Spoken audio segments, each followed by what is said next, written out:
Olá pessoal, vamos à nossa terceira aula da disciplina de Cálculo Zero. Nesta aula, nós continuaremos vendo aspectos de matemática básica, uma introdução à matemática básica, indo em direção dos aspectos algébricos da matemática. Nesta aula, nós trataremos um assunto muito importante, que é o assunto chamado fatoração. Eu quero dar uma atenção especial para vocês nesse assunto, para que vocês procurem ter uma habilidade boa nesse assunto, saber fatorar bem. Por quê, pessoal? No próximo semestre, quando vocês estudarem Cálculo 1, o conteúdo de limites está muito relacionado à fatoração. Quem não sabe fazer fatoração, não sabe fazer limites, e limites é uma base muito forte para o ensino de cálculo. Então, vamos procurar prestar bastante atenção em cada um dos casos de fatoração. O primeiro caso, o caso mais comum, é o caso de fator comum e evidência. Como já diz o nome, consiste em a gente analisar o polinômio e ver o que existe de comum entre cada um dos seus termos. Por exemplo, 2x elevado ao cubo mais 2x ao quadrado menos 6x, né? Vocês vão ganhar o exercício assim. Aqui do lado já está a resposta que eu fiz anteriormente. O que vocês vão precisar analisar, pessoal? O que tem de semelhante entre cada um desses termos aqui? Vocês podem me dizer, bom, professor, a semelhança é que são 3 números pares. Muito bem, sendo números pares, significa que eles são divisíveis por 2. Então, o 2 vai aqui em evidência, ó, destacado do lado de fora de um parênteses. Além disso, observem que nós temos x em cada um dos termos, x3, x2 e x1. Então, o x também é uma semelhança, ou seja, o que nós temos de semelhante aqui é o 2x. Feito isso, pessoal, a gente abre um parênteses e faz cada um desses termos aqui dividido por esse. Vamos começar pelo primeiro. 2x3 dividido por 2x. 2 dividido por 2 é 1. x3 dividido por x, a gente conserva a base e diminui o expoente. Então, fica x2. Agora, vamos fazer 2x2 dividido por 2x. 2 dividido por 2 é 1. x2 dividido por x, eu conservo a base e diminuo o expoente. 2 menos 1 é 1. Então, ali fica só x. E, por último, menos 6x dividido por 2x. Sinais diferentes negativo, resultado negativo aqui. 6 dividido por 2, 3. X dividido por x ficaria x0, que a gente não coloca, simplesmente elimina. E está fatorado, pessoal. Na verdade, a fatoração nada mais é do que um ajuste, nada mais é do que escrever o polinômio de uma forma diferente. Vamos analisar o segundo exemplo. U ao cubo v e u v ao cubo. Vocês vão olhar e pensar, bom, o que tem de semelhante entre cada um desses, entre o primeiro e o segundo termo aqui desse binômio? Pessoal, vamos olhar que ambos têm a letra U como variável e ambos têm a letra V como variável. Então, UV é a semelhança entre esses dois termos. Identificada a semelhança, vocês abrem o parênteses e fazem a divisão. Como é que a gente vai fazer a divisão? A gente vai fazer letra por letra. U ao cubo dividido por U. Conserva a base e diminui o expoente. Então, vai ficar U ao quadrado. V dividido por V, fica V na zero. 1 menos 1 é zero e a gente não vai colocar esse zero. No caso, o V simplesmente some. Agora, vamos fazer o segundo termo dividido por esse. U dividido por U fica U na zero, ele some. E V3 dividido por V, eu conservo a base e diminuo o expoente, restando V2. Esse aqui é o primeiro método de fatoração, fator comum e evidência, que consiste em analisar a semelhança entre os termos. Segundo processo que a gente pode utilizar, de acordo com a característica do polinômio, é a diferença de dois quadrados. A diferença de dois quadrados só pode ser usada quando a gente tem uma diferença de dois quadrados. O que é uma diferença de dois quadrados, pessoal? Primeiro, precisa ser 2. Só é usado com binômios. Se não for 2, a gente não pode fazer esse tipo de cálculo, certo? Segundo, tem que ter um sinal de menos no meio. Por isso que é uma diferença, tá? Uma diferença tem que ter um sinal de menos no meio. 2 quadrados, o que significa isso? Que tanto do primeiro termo quanto do segundo termo eu consigo tirar a raiz quadrada. Então, recapitulando, binômio, sinal de menos no meio e eu consigo fazer a raiz quadrada. Vocês vão ganhar o exercício assim, tá? O que eu coloquei ali do lado já é a resposta. Como é que a gente faz o cálculo, pessoal? Muito fácil. A gente tira a raiz quadrada do primeiro, raiz quadrada de 25x2 é 5x. Tira a raiz quadrada do segundo, raiz quadrada de 36 é 6. E faz um parênteses de menos e outro parênteses de mais. Um de cada, né? Um de menos e outro de mais. Só isso. Segundo exemplo. Sempre façam a seguinte análise. É um binômio? Sim, é um binômio. Tem um sinal de menos no meio? Tem um sinal de menos no meio. Consigo tirar a raiz quadrada dos dois? Sim, consigo tirar a raiz quadrada dos dois. Então está pronto. Isso aqui é uma diferença de dois quadrados. Lembrando que vocês vão ganhar um exercício assim. Como é que vocês vão fazer? Tira a raiz do primeiro. Raiz de 4x2 vai ser 2x.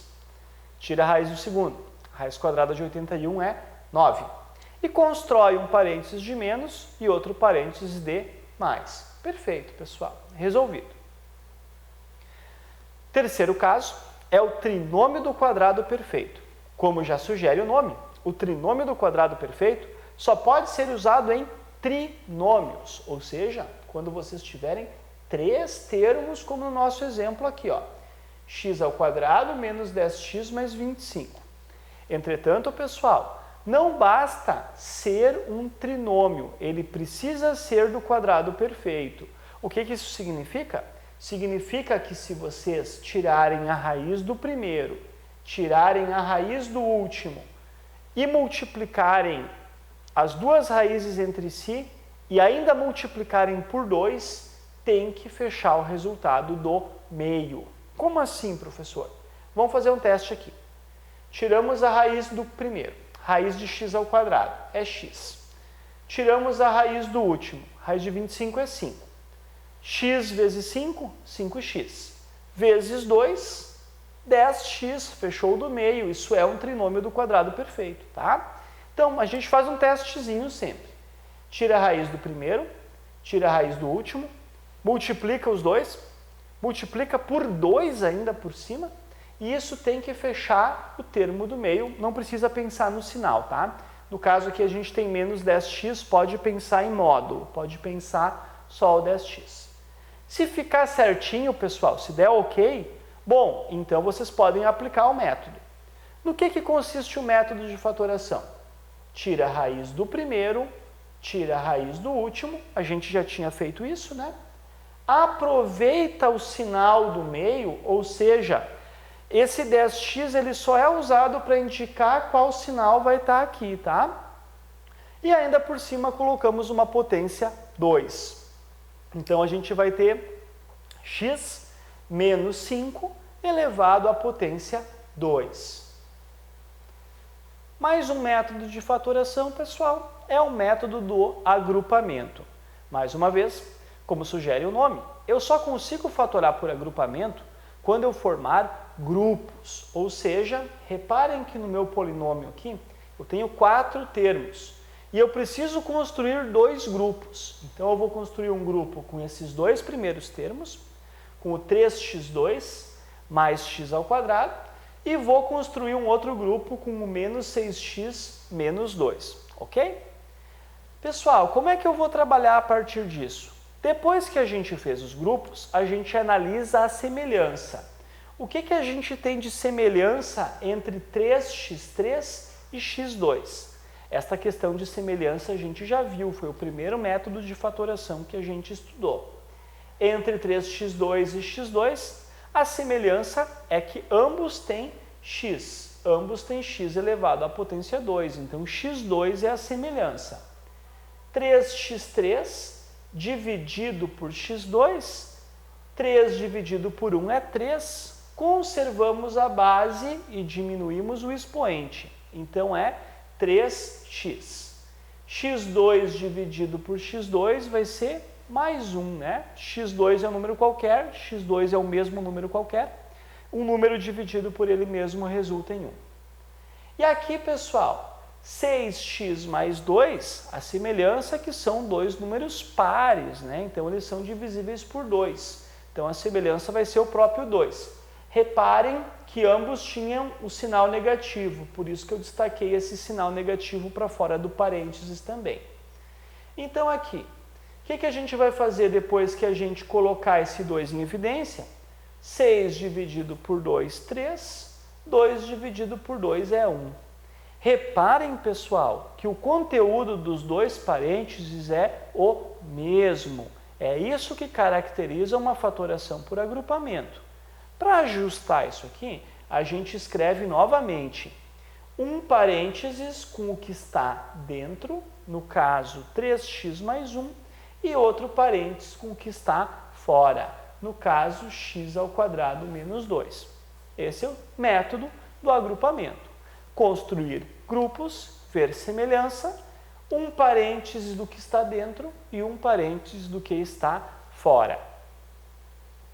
Ainda, pessoal, pode acontecer que a gente vá fazer uma fatoração e não encontra, tá? X ao quadrado menos 7x mais 10, o que acontece? A gente vai tentar por semelhança, não dá. Não tem semelhança aqui, né? A gente vai tentar por diferença de 2 quadrados, não dá porque não é 2.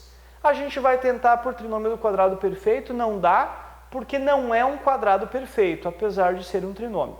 Então a gente ainda tem mais um método. A gente pode pegar essa equação aqui e aplicar a fórmula de Bhaskara, a famosa fórmula de Bhaskara, né? Quando a gente resolver essa equação por fórmula de Bhaskara, testem na casa de vocês, ver se vocês lembram lá do ensino fundamental de vocês como é que se faz fórmula de Bhaskara. A gente encontra 5 e 2 como resultado. E a maneira de fatorar isso aqui é genericamente x menos um valor, x menos 5, vezes x menos outro valor. Se vocês fizerem a multiplicação disso aqui, vocês vão retornar para esse polinômio lá do começo. Então, se a gente conseguir resolver por fórmula de Bhaskara, a gente resolve e faz x menos um resultado vezes x menos o outro resultado. Além disso, pessoal, muitas vezes a gente não precisa só fatorar, a gente precisa simplificar. Como assim, professor, simplificar? Simplificar sempre se relaciona a deixar mais simples. Por exemplo, nós temos essa expressão aqui, tá? X ao quadrado menos 3x sobre x ao quadrado menos 9, e vocês não conseguem avançar. E o professor lá de cálculo 1, cálculo 2 vai dizer para vocês assim, ó, simplifica essa expressão, mas como assim simplifica? Toda vez que for falado isso para vocês, vocês pensem assim, ó, fatorem a parte de cima com o método que for e fatorem a parte de baixo usando o método que for. E tudo o que ficar idêntico a gente pode cancelar. Então vamos dar uma analisada aqui, pessoal. X ao quadrado menos 3x. Vamos analisar que nós temos semelhança. X ao quadrado menos 3x, os dois têm x na sua constituição. Então o x vai para evidência. O que a gente vai fazer? X ao quadrado dividido por x. Sobra só o x. 3x dividido por x, sobra o 3. Ok. Agora na parte de baixo. Na parte de baixo, É um binômio? Sim, é um binômio, né? X ao quadrado é uma coisa e menos 9 é outra. É uma diferença? Sim, é uma diferença. Tem um sinal de menos ali no meio. Eu conheço as raízes? Sim, eu conheço as raízes. Eu sei fazer a raiz quadrada de x2 e eu sei fazer a raiz quadrada de 9. Então, eu faço a raiz do primeiro, faço a raiz do segundo e coloco um parênteses de menos e outro parênteses de mais, como nós já havíamos visto anteriormente. Ou seja, fatoro a parte de cima, fatoro a parte de baixo. Caso alguma coisa fique idêntica, basta a gente cancelar. Repare que x menos 3 e x menos 3 é a mesma coisa. Então, eu posso cancelar x menos 3 com x menos 3. O que sobrou? X em cima e x mais 3 embaixo. Lembrando que esse 3 aqui eu tenho certeza que ele não é zero, porque zero ia zerar o denominador, uma coisa que não é permitida na matemática. E essa foi a nossa aula da disciplina de Cálculo Zero.